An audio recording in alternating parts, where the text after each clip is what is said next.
Dobrodošli u naš 12. video iz prodaje. Nastavljamo se na prošli video, znači govorit ćemo o nekim taktikama pregovaranja, no danas ćemo se specificirati, koncentrirat ćemo se na ono najteže pregovaranje koje je u umu pregovarača dosta komplicirano. To je svakako pregovaranje o cijeni. No, na njega ćemo se vratiti nešto kasnije. Shvatite, sve se u životu može dogovoriti, pa tako i povoljna cijena za vašeg partnera, to je za vašeg klijenta. Ponekad u pregovorima dolazi do konflikta, dolazi do nekakvih neslaganja.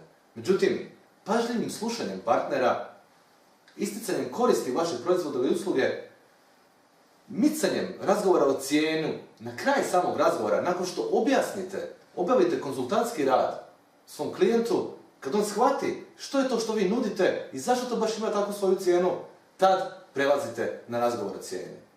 Nikada nemojte dozvoliti da o cijeni pregovarate na samom početku pregovora, jer tako partner neće shvatiti koju korist ima od vašeg proizvoda ili usluge. I neće se cjenovno moći rangirati u odnosu na tu korist koju ima. Neće vidjeti što doista ulazi u tu cijenu. Zapamtite i shvatite, sve se može dogovoriti. Uvijek u poslovnom pregovaranju ciljajte visoko. Što to znači? Budite ponosni na svoje cijene jer iza njih stoji kvaliteta i rad vaših ljudi. Bez obzira na konkurenciju. Kvalitativno, ako se postavljate cijenu na nešto više od konkurencije, to znači da vi vjerujete u svoj proizvod ili uslugu, da je ona obimne kvalitete. To će isto tako primijetiti i kupac. Nikada nemojte patiti od kompleksa niže vrijednosti i stavljati svoje cijene u niži rang nego što to stavlja konkurencija. Ciljajte uvijek visoko, ciljajte možda čak i više nego što ćete doista dobiti.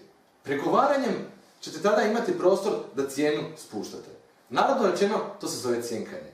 Kada bi išli sa originalnom cijenom, to je sa cijenom na kojoj bi vaši troškovi bili veći od vaših prihoda, ne bi imali ovoga prostora za dogovaranje nekakvog boljeg posla. Zato uvijek ciljajte visoko, idite nešto više sa cijenom, tako da bi partneru u nekom vremenu mogli dati i popust, sniziti cijene i naći se na nekakvoj sredini. Prema tome, uvijek sa cijenama ciljajte visoko. Neka vam cijene ne budu najvažnija stvar u vašem umu. Ono što je najvažnije je da vaš kupac vidi korist od vašeg proizvoda ili usluge. Da vidi vašu sigurnost u objašnjavanju zašto taj proizvod treba baš njemu. Nikada ne prihvaćate prvu ponudu iz razloga, kako smo to već govorili u prvim taktikama pregovaranja. Prva ponuda znači da o tome niste razmislili i da je tu nešto sumnjivo. Uvijek partneru recite da revidira ponudu, da bi ju vi možda malo bolje promotrili i donijeli nekakve zaključke. Nikada ne pristajte na prvu, jer tako dajete krivi signal. Stavite na papir uvijek ono što je dogovoreno.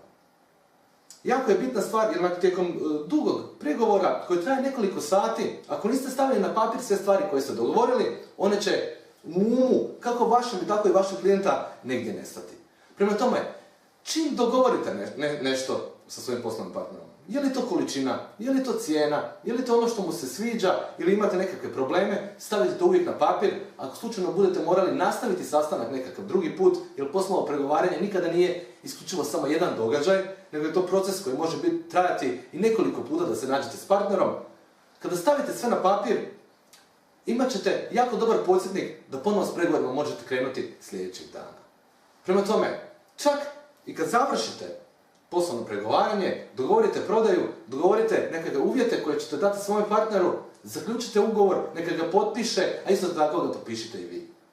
Potpisivanje ugovora na poslovnom sastanku znači da je to formalno, da je to nešto čega se obje strane moraju pridržavati. Djelujte snažno uvijek u poslovnom pregovaranju.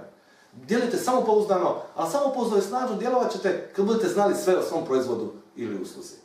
Znanje uvijek daje sigurnost. Međutim, ako nemate snage, ako imate nekakvih problema, stvorite utisak da tu snagu doista imate.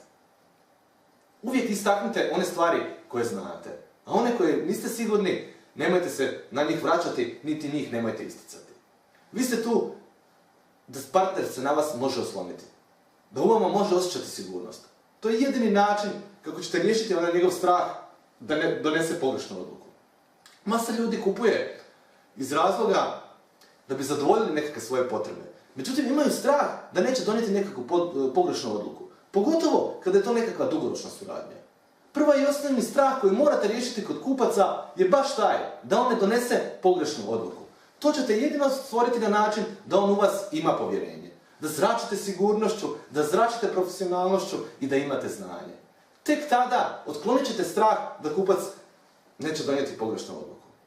To možete isključivo konzultantskim radom, postavljajući mu pitanja, slušajući pozorno kupca i vodeći ga prema njegovim potrebama i željama. Slušanje je ovdje najvažniji alat, kako smo već govorili. Postavite pitanje, stanete, pustite sugovornika da dogovori i slušate. Postavljate mu pitanja što vam se sviđa, što vam se ne sviđa, što mislite da bi trebali promijeniti, zašto ovo nije dobro, što vam se ovdje sviđa. Znači, uvijek postavljate pitanja, vodite razgovor i dajete dojam profesionalnosti i sigurnosti. Tek tada zračit ćete snažno, davat ćete utisak snage. Vi vodite razgovor u smjeru dogovora. Budite svjesni činjenice da u svakom poslovnim pregovorima druga strana čuva neke informacije i da nam neće sve skupa zajedno iznijeti. Postavljanjem pitanja, razgovorom, otvorenošću prema partneru možda ćete dobiti informacije koje on možda vam ni nije htio dati. To možete isključivo kod slušanja. Jer će partner vidjeti da ste osoba koja mu daje pozornost, koja ga sluša i daće vam te informacije. Međutim, neke informacije vam nikad neće dati i uvijek budite spremni na onaj zadnji korak da vam da tu informaciju kad su pregovori skoro pa gotovi. Znajte, kako vi čuvate nekakve informacije, tako ih čuva i vaš partner. Nikada ne možete imati apsolutno potpuno povjerenje. Nego utisak povjerenja trebate stvoriti. Kad dajete ustupak, to smo već rekli u prošlom videu, međutim ponovit ćemo i ovom, kad dajete partneru nekakav ustupak, recimo dajete mu nekakvu posebnu popusnu količinu, on mora znati da ste mu dali ustupak i to morate jasno i glasno naglasiti. Nakon 2 sata pregovaranja, partner to svakako zaboravlja. Otkrijte što druga strana stvarno želi. Otkrite potrebe druge strane i te potrebe zadovoljite. Kako? Na koji način? Pitanjima, razgovorom i konstantnim slušanjem. Bez obzira koliko prodajni razgovor ili ti pregovori trajali. Slušajte, postavljajte pitanja, kako smo to već radili u nekoj od naših lekcija, budite strpljivi i saznaćete stvarne potrebe i želje vašeg partnera. Druga strana nikada ne smije biti svjesna vaše strategije. Što to znači? Ne smije naslutiti u kojem smjeru vi idete. Budite otvoreni, međutim, ne i previše otvoreni. Nemojte uvijek govoriti sve činjenice. Sjećate se, kada smo govorili o onome da trebate ostaviti malu razliku između vaše zarade i one najviše cijene. Svojim ponašanjem mogli bi stvoriti sliku da nemate nikakvog prostora da smanjite tu cijenu. Dođete i kažete, evo, cijena je takva kakva je, ona je 5000 kuna, ja nemam prostora uopće da snižavam dolje. Tako ste otkrili najbitnije moguće informacije i partner će znati da možda nešto bubljate ili niste rekli istinu. Uvijek ostavite prostora između gornje i one najniže cijene. Neka vaša strategija ostane poznata samo vama. Uvijek postavljajte pitanja, otvorena, zatvorena, retorička, komunicirajte sa partnerom i otkrivajte nove informacije. Na pitanja druge strane odgovarajte pitanje. Kad vas neko pita zašto je to toliko preskupo, odgovarate protupitanjem. Kako to mislite? Molim vas, objasnite mi zašto mislite da je nešto preskupo. Tako ćete dobiti informacije, tako ćete ponovo preuzeti kontrolu razgovora i tako ćete otkriti što je doista iza pritužbe ili prigovora vaših partnera. To su jako bitne stvari koje se treba pridržavati u poslovnom pregovaranju. Međutim, ljudi kao ljudi ne nauče ove stvari i čine nekakve početničke greške koje pregovore mogu odvesti u slijepu ulicu. Sad ćemo reći nekoliko stvari koje svakako morate poznavati, kojih se morate pridržavati u pregovorima i oni će uvijek biti maksimalno moguće dobri. Prva i osnovna stvar koju ne smijete raditi u pregovaranju je da započinjete pregovore neuviđavnim tonom ili nastupom, bahatošću, glumljenjem pretjeranog egocentrizma ili, ne daj Bože, nekakvim nekvalitetnim riječima. Sjetite se, ugodnost, simpatičnost i profesionalnost. Blag, ali ne pretih, glas otvorenost i profesionalnost, to je jako bitna stvar da bi započeli poslovne pregovore. Ljudi moraju znati da se na vas mogu osloniti. Da vi zaštite sigurnošću, da ste pristojni, kompetentni i da se s vama može apsolutno sve dogovoriti. Jako bitna stvar koju ljudi strašno griješe, a to je da se u poslovnim pregovorima i u prodajnom razgovoru počinu natjecati. Što to znači? Kupac vam govori nekakve stvari, a vi se počnete s njime natjecati. Da, kupio sam nekakvu stvar, kupio sam nekakav proizvod od vaše konkurencije. To vam izjavi vaš kupac, a vi počnete se natjecati. Ma, moja konkurencija, to je nebitno, mi smo bolji od njih, zašto možete kupiti od nas, nećete se požaliti. Nikada se nemojte natjecati, čak i kad kupac spomene konkurenciju. U razgovoru nekad znamo nadglaslavati jedne druge, pokušavati svoj karakter nametnuti onoj drugoj osobi. Vi tu niste da bi svoj karakter nametnuli drugoj osobi. Tu ste da postignete sporazum.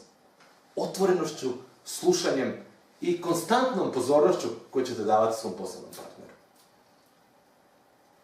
Jako bitna stvar za poslovne pregovore je svakako i priprema. Znači, unaprijed ćete već znati, ako poslovni pregovori traju neko vrijeme, značite o čemu su problemi. Je li to možda rok isporuke? Je li to možda nekakav problem, nekakav manjkavost u vašem proizvodu koji kupcu smeta? Prema tome, prije pregovora, prije poslovnog razgovora, morate se jako dobro pripremiti da bi znali rješavati probleme. Nijedan prodavač, nijedan menadžer prodaje koji dolazi na poslovne pregovore neće biti shvaćen ozbiljno ako ne zna rješenje na probleme. Za probleme se uvijek morate dobro pripremiti. Dobro pripremljen posao je pola već njegovog obavljanja. Jako bitna stvar u poslovnom pregovaranju, a gdje poslovni timovi, pa čak i menadžeri prodaje griješe, je pregovaranje sa drugim timom ili drugom osobom. Prije nego što uopće dođete u poslovne pregovore i pregovarati sa nekakvom osobom, morate biti svjesni činjenice, morate postaviti pitanje je li ta osoba ima pravo, je li ta osoba ima autoritet da donese nekakvu odluku. Najgora je stvar koja vam se može učiniti, a to je da imate velike troškove pregovarajući cijelo vrijeme sa drugim timom o istom proizvodu ili sa drugim čovjekom o istom proizvodu. Ako oni ne mogu donijeti odluke, samo ćete gubiti vrijeme. Prema tome, prije nego što dođete na poslovne pregovore, prije nego što dođete u prodajni razgovor, postavite pitanje ima li osoba s kojom pregovarate moć da donese odluku. Pregovaranje sa konstantno drugim timovima koštat će vašu organizaciju, a i vas, jako puno troškova. Još jedna jako bitna činjenica gdje pregovarači griješe je to da se boje prigovaranja. Shvatite, prigovaranje je sasvim normalan proces. On se stalno događa. Nitko neće biti apsolutno i 100% zadovoljan sa vašim proizvodom i uslugom. Možda ćete mu biti na prvu nesimpatični. Možda nećete taj dan dobro retorički izraziti ono što ste htjeli reći. Ljudi će vam uvijek prigovarati. O prigovaranju ćemo govoriti u sljedećem videu gdje ćemo ovo prigovaranje razložiti na njegove dijelove i vidjet ćete da se to apsolutno nemate ničega bojati. Prigovaranje znači da je netko za vas zainteresiran. Jer da nije zainteresiran, ne bi vam ni prigovarao. Prema tome, ne bojte se prigovora, dobro se pripremite. Vi već poznajete vaš proizvod ili uslugu. Znate koje su manjkavosti, pa ćete otprilike moći vidjeti da će prigovori ići u tom smjeru. Prema tome, dobro se pripremite, prigovore ne možete izbjeći, postoji način na koji na njih treba odgovarati, što ćemo objasniti u našem sljedećem videu. Isto tako, ne smijete započeti te pregovore dok niste razmotrili kako ćete se obraniti od tih prigovora. Nikada se ne usmjeravajte na cijenu. Cijena mora ići na kraju poslovnih pregovora. Nakon što ste objasnili koja je to korist koju vaš korisnik dobija. Nemojte previše pričati. Postavite pitanje i slušajte. Neka 2/3 vremena priča vaš klijent. Tako ćete mu odati poštovanje, vodit ćete razgovor u smjeru kojem vi želite i nećete ispasti netko ko drži monologe. Znam, ponovio sam to nekoliko puta, no jako je bitno ovo slušanje. Slušajte umjesto što pričate. Cijena o kojoj smo već govorili, a koja je jako nezgodna u umu svakog prodavača, jer on misli da je ona najbitnija stvar oko koje će doći do konflikta, znajte da to uopće nije istina. cijena nikad nije glavni razlog kupovine. Uvijek je to nešto drugo. A na vama, na pregovorima, na vama je da otkrijete što je to što vašem korisniku treba. Cijena uvijek ide na kraju. Nismo tu da bi kupovali jeftino. Tu smo da bi kupovali kvalitetno. 94% kupovine u Americi zasnovano je na nečem drugom, a ne na cijeni. Što je to što u umovima potrošača drugo da to nije cijena? Nikada nemojte raspravljati o svojim cijenama. Nikada nemojte dopustiti kad kupac napada vaše cijene da uđete u branjenje.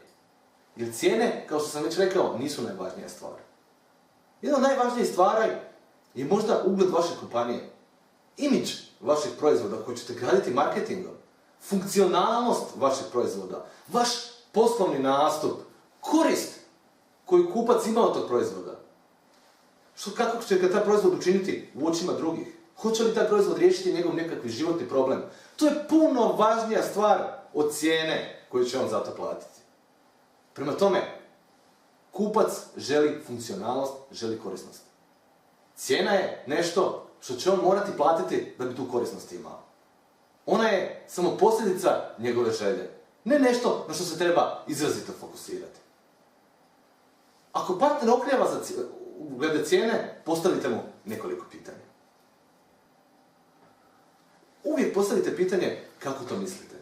Ako kupac kaže da mu je cijena prevelika, neka objasni razloge zašto mu je cijena prevelika. Vi sa vaše strane koncentrirajte se na vrijednost onoga što prodajete, ne na raspravu o cijeni. Najosnovniji faktori u onom američkom istraživanju o kojem smo govorili nisu bile cijene, nego reputacija kompanije, reputacija proizvoda ili usluge, servisiranje, prikladnost proizvoda usluge i ono što je najbitnije, a rekli smo da ljudi kupuju srcem, izgled onoga što prodajete. Tako izgled vas samih. Cijena nije najbitnija.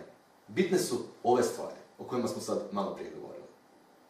Imajte na umu da uvijek situaciju kontrolira osoba koja postavlja pitanja. Bez obzira ako vam je neko rekao da je vaš proizvod preskup, neka vam objasni onim pitanjem kako to mislite. Možete li mi objasniti što vas kod cijene najviše smeta? Nakon postavljanja pitanja uvijek pravite pauzu i čekajte odgovor. Ne prekidajte poslovnog partnera. Kad god vam se ukaže prilika, postavite pitanje i onda nakon toga ponovo zašutite, neka partner dalje priča. Ova metoda puno je korisnija od bilo kakve priče i pokušaja da se potencijalni partner zaspe informacijama o osobinama i kvalitetama proizvoda koje će utjecati na tu cijenu. To je obranaško ponašanje. Masa menadžera prodaje ovdje griješi. Kada dobiju prigovor na cijenu, kada dobiju pitanje o nekakvoj prevelikoj cijeni, oni odmah kreću sa isticanjem kvaliteta i usluga koje možda do tada niste istaknuli. Postavljanjem pitanja zašto mislite da je cijena previsoka, kupac će objasniti u čemu je problem. A onda tek vi idete sa razgovorom da objasnite zašto je cijena takva kakva je. Kad neko kaže previsoka je cijena, postavite mu pitanje zašto se tako osjećate. Mogu li objasniti nešto o proizvodu i usluzi pa da vidimo je li cijena doista previsoka ili ne. Prodajte povraćaj uloženog novca. Recite, možda vam se čini da je cijena previsoka, no ako mi date vremena da vam objasnim, vidjet ćete da je to ulaganje za budućnost. Uvijek taj razgovor o cijeni ostavljate za sam kraj. Morate istaknuti te kvalitete proizvoda koje prodajete.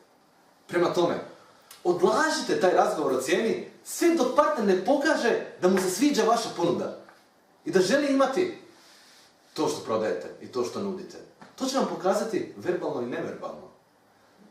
Partneri često na početku pregovora kažu samo mi recite koliko to košta i odmah ću vam reći jesam li zainteresiran.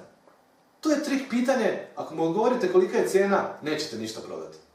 Ne podliježite tome, nego odgovorite sljedeće. Znam da vam je cijena bitna.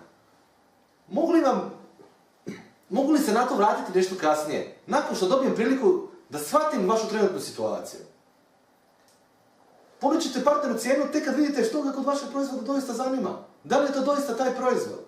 Nikad ne podliježite na ovo nasjedanje na cijenu. Kad vas pita, ponekad partneri inzistiraju na početku pregovora, pogotovo ako ih nazovete telefonski, inzistiraju da im kažete kolika je cijena da bi došlo uopće do nastavka pregovora. Kad vam postave takvo pitanje, šokirajte ih, iznenadite. Recite im, ne znam. Tu igrate na ljudsku zainteresiranost, na ljudsku radosnost. Kad mu budete odgovorili, ne znam kolika je cijena, sljedeće pitanje koje vam ide svakako će biti, kako to mislite ne znam? Pa ne znam hoće li vam ono što vam nudim uopće odgovarati. Ako biste dopustili da vam postavim par pitanja, da vidimo jeste li zainteresirani ili ne, onda ćemo vidjeti je li vam moj proizvod ili usluga odgovara ili ne. Tek u tom slučaju dat ću vam procjenu cijene. Nakon toga, nakon odgađanja, poprimate ulogu konzultanta, postavljate pitanja i razgovarate dalje. Da ste odgovorili na prvo inzistiranje, došlo bi do odbijanja vaše ponude. Ponekad partner će vam reći sljedeću rečenicu. Cijena koštanja vašeg proizvoda je više nego što sam planirao izdvojiti. Nemam toliko sredstava. Vaše sljedeće pitanje treba biti, pa kolika je razlika između cijene i onoga što možete odvojiti? Partner često ima već u glavi stvoranu novčanu predrasudu koliko doista košta ono što mu nudite. Kad otkrijete o kojem je iznosu riječ, gdje se razlikujete od onog što on može platiti i ono što vi tražite, posao je bio demonstrirati da će ta razlika u cijeni se više strgo isplatiti vašem partneru ako je bude spreman platiti. Ne oklijevajte ga uvjeriti da vi nudite povoljnu cijenu, da je riječ o izvrsnoj pogodbi vrijedne svake kune i da će kupac biti sretan s vašom proizvodnom i uslugom. Ponovo probajte objasniti koje su to koristi da bi se našli na nekakvoj sredini. Ako on možda je rekao tu cijenu da nema, možda je rekao tu izjavu da nema dovoljno novčanih sredstava samo zato da bi mu nešto još dodatno objasnili. Uvijek se bavite konzultantskim radom. Uvijek postavljate pitanja zašto i kako. Kad vam partner da informacije, onda tek procijenite jeste li spremni i vi i on na razgovor o cijeni. Zapamtite, partner ne želi najnižu cijenu. Zašto? Jer najniža cijena simulira nekvalitetu. On želi kupiti nekakav proizvod kojim će biti trajno zadovoljan. Na kraju, zapamtite, ovo je uvjerenje koje svakako trebate imati u umu. Vaše cijene poštene su i razumne. Vrijednost koju partner dobija puno je veća od novaca koji je dao. Time što ste potencijalnom partneru pomogli da se odluči za vas, učinili ste mu uslugu. Vi mu pomožete da poboljša svoj život i svoj rad. Na kraju krajeva vi zadovoljavate onu njegovu osnovnu potrebu.